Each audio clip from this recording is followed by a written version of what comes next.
Bugün burada sizlerle paylaştığımız Cazibe Merkezi programının mevcut teşvik mekanizmalarımızdan farklı bir yönü var. Ben bu yönünü sizinle paylaşmak istiyorum. Yatırım yapmak isteyen bir vatandaşımız normal mevcut teşvik sisteminde hazırlıklarını yapar, Ekonomi Bakanlığımıza başvurur ve buradan bir teşvik belgesi alır. Bu almış olduğu teşvik belgesiyle bazı istisnalardan yararlanır. Yaklaşımımız bu. Ve bu yaklaşımımız devam edecek. Özellikle bölge yaklaşımının başarılı olduğunu ifade edebilirim. Ama bunun ötesine taşıdığımız yeni bir program var. İşte bu Cazibe Merkezi programı.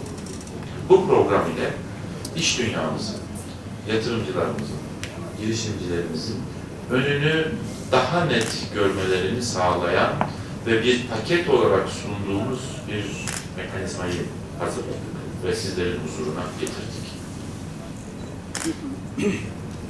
Peki nedir bu mekanizma?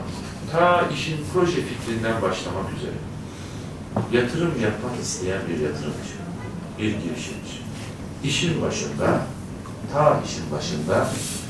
devletten ne tür destek alabileceğini düşünüyor. Yani şöyle bir sorunla karşı karşıya kalmayacak. Diyelim ki yatırıma başladınız, makine teçhizat için bir bankaya kredi talebinde bulundunuz. Mevcut sistemi kastediyorum, Cazibe Merkezi programını kastetmiyorum. Belki bankadan kredi alamayacaksınız. Belki yatırımınız yarım kalacak.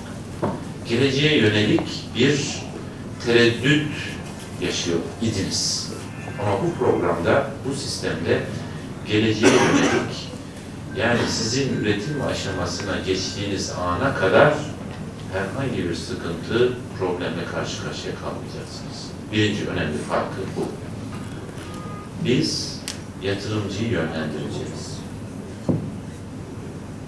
Hatırlarsanız 1980'li yıllarda rahmetli Özal döneminde çok güçlü bir teşvik mekanizması uygulamaya konuldu. Bu mekanizma uygulamaya konulduktan sonra çok sayıda atıl tesislerle karşı karşıya kaldık ve bir kısım yatırımcımız belirli bir süre üretim yaptıktan sonra üretimi durdurmak zorunda kaldı. Bazı yatırımlarımız yarım kaldı. Ve bazı alanlarda da o dönemde ihtiyaç fazlası yatırım yapılmak istendi. Ve bunlar da yapıldı. Ancak bu tesisler bir süre sonra atıl kaldı. Biz yatırımcıyı bu aşamada yönlendireceğiz. Peki nasıl yönlendireceğiz? Sizler Türkiye Kalkınma Bankamıza başvurunuzu yapacaksınız. Burada da doğrudan Yatırım Destek Ofisi'ne, Kalkınma Ajansı'na bağlı Yatırım Destek Ofisi'ne de başvuruda bulunabilirsiniz. Tüm başvurular bir ay süreyle toplanacak. Nerede? Türkiye Kalkınma Bankamızda. Yatırımların tekniklere bakacağız. Hangi yatırımcı nereye yatırım yapmak istiyor bakacağız. Şanlıurfa'ya kimler başvurmuş? Kimler yatırım yapmak istiyor? Kars'a kimler yatırım yapmak istiyor? Elazığ'a, Malatya'ya, Tunceli'ye, Bingöl'e kimler yatırım yapmak istiyor? Bunlara bakacağız. Ve her bir ilimize birkaç sektörde roller vereceğiz. Yani o sektörlerde o ilimizin ihtisaslaşmasını sağlayacağız. Elbette istisna olabilir mi? Olabilir. Esnek bir yapımız var. Yani öyle sektörler olabilir ki bazı istisnalar uygulayabiliriz. Ama diyeceğiz ki örneğin ayakkabı imalatına yönelik bir yatırım yapılmak isteniyorsa Şanlıurfa'ya git diyeceğiz. Örneğin bir başka ilimizde ben bir ayakkabı yatırım yapmak isteyen birisi varsa ona Şanlıurfa'ya gidersen desteği veririz diyeceğiz. Niye bunu söylüyoruz? Biraz önce de ifade ettim. Biz o ilin belirli bir sektörde uzmanlaşması ve kümelenmenin olmasını istiyoruz.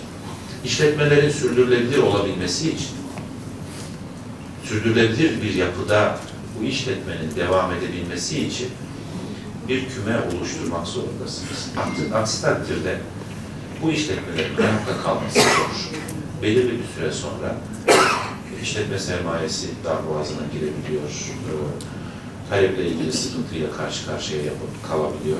Ama biz bir küme oluşturduğumuz takdirde ne olacaktır? O kümeye yönelik biz buna ileri geri bağlantıları diyoruz. O imalatın, o üretimin ihtiyacı olan ham madde temini, ara madde temini veya ürettiğiniz ürünün başka bir alanda kullanılmasına yönelik yan sanayi de o ilde gelişecektir. Biz bunu da arzu ediyoruz. Dolayısıyla illerin belirli alanlarda uzmanlaşmalarını, rekabet güçlerini artırmalarını istiyoruz. İşte ayakkabıdan yola çıktık. Örneğin ayakkabı sektöründe Türkiye'nin en önemli merkezi olmasını arzu ediyoruz. Ayakkabı, Şanlıurfa ili. Sadece bir örnek bu. Buna benzer alanlarımız olacak ve bu alanlara biz yoğunlaşacağız ve yatırımcıya danışmanlık hizmeti vereceğiz. Diyeceğiz ki, bakınız siz şu ile giderseniz sizin rekabet gücünüz artar, sizin maliyetleriniz daha aşağı iner ve sizin rekabet edebilme şansınız çok daha güçlü bir konuma ulaşır diyeceğiz. Bu yönde yatırımcılarımızı da yönlendireceğiz. Peki diyeceksiniz ki siz tamam niye göre yönlendiriyorsunuz bu yatırımları? Ne biliyorsunuz da bunları yönlendiriyorsunuz diye sorabilirsiniz. Bu konudaki elimizdeki veri bir, yatırımcının yatırım talebi. Bizim için önemli. Belirli sektörlerde, bazı illerde yoğunlaşma göreceğiz. İkincisi, Kalkınma Bakanlığı olarak biz illerin rekabet gücünün ne olduğu, hangi alanların öncelikli olduğu ve hangi alanlara yatırım yapılırsa bu illerin rekabet gücü daha fazla artar sorusunu sorduk. Ve arkadaşlarımız OECD ile birlikte çok kapsamlı il düzeyinde çalışmalar yaptılar. İllerin rekabet güçlerini, kümelenme potansiyelini, yatırım ortamını bir bütün olarak analiz eden bu çalışmalarını tamamladılar ve bu çalışmaların tecrübesinden de yararlanarak bu danışmanlık hizmetini sizlere sunacağız. Peki önceliği kimlere vereceğiz? Önceliği bu alanda deneyim sahibi, tecrübe sahibi olan yatırımcılara öncelik vereceğiz. Çünkü kendi başarısını ispatlamış, kendi gücünü ortaya koymuş olan işletmeler bizim için önemli bir gösterge.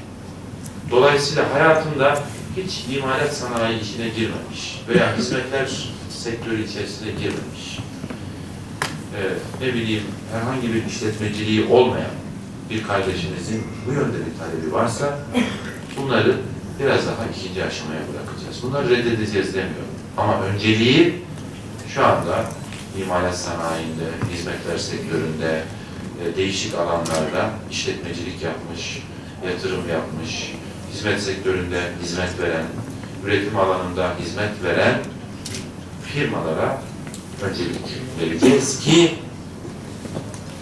gerçekten bu bölgenin cazibe merkezi olduğunu hissettirebilir.